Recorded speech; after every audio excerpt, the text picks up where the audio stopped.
मानव समाचार, मानवता के हक में। आदाब, मैं हूं इमरान राशिद और आप देख रहे हैं मानव समाचार। मालेगांव बम धमाका मामले में गवाहों के मुकरने का सिलसिला मुसलसल जारी है। इन दिनों फिर एक गवाह अपनी गवाही से मुकर गया। अपनी गवाही से मुकरते हुए गवाह ने बयान दिया कि एटीएस ने योगी आदित्यनाथ और आरएसएस के 4 दीगर लोगों का नाम लेने पर मजबूर किया था। गवाह ने अदालत को बताया कि एटीएस ने उसे योगी आदित्यनाथ का नाम लेने पर मजबूर किया था। अपने बयान से मुकरने वाला ये 15वां गवाह है।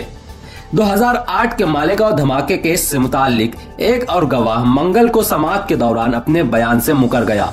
उसने अदालत को बताया कि एटीएस ने उसे योगी आदित्यनाथ का नाम लेने पर मजबूर किया था। अपने बयान से मुकरने वाला ये 15वां गवाह है। दर हकीकत मंगल को समाप्त के दौरान गवाह ने खुसूसी एनआईए अदालत को बताया कि उस वक्त की जांच एजेंसी एटीएस ने उस पर तशद्दुद किया था। यही नहीं, एटीएस ने उसे योगी आदित्यनाथ और आरएसएस से ताल्लुक रखने वाले 4 दीगर अफराद का नाम लेने पर मजबूर किया था। इस केस में अब तक 220 लोग गवाही दे चुके हैं। इस मामले की जांच एनआईए को सौंपने से पहले एटीएस के सुपुर्द थी। अगस्त के शुरू में लेफ्टिनेंट कर्नल पुरोहित के खिलाफ बयान देने वाला गवाह भी समाअत के दौरान मुकर गया था।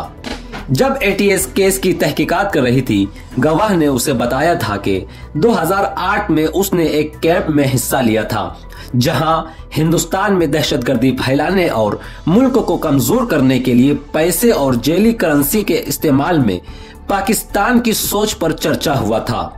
उस वक्त अपने बयान में गवाह ने कहा था कि केस के 7 मुल्जिमान में से एक लेफ्टिनेंट कर्नल प्रसाद पुरोहित ने तकरीब में लेक्चर दिया था। गवाह ने कहा था कि अगरचे उसे कैंप कहा जाता था, लेकिन वहां इस किस्म की कोई चीज नहीं थी।